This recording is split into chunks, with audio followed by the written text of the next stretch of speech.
Tired of your emails looking like everyone else's? Change your Zoho mail font in under 2 minutes. I'll walk you through the exact settings to customize your font style and size. Let's start with the gear icon.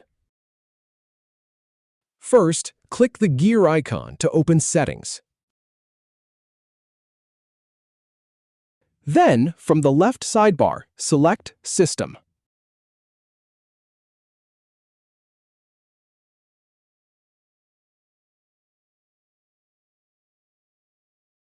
Now scroll down until you see the Font section.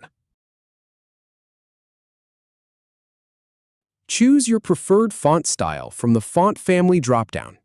Go ahead and click it. The change saves automatically.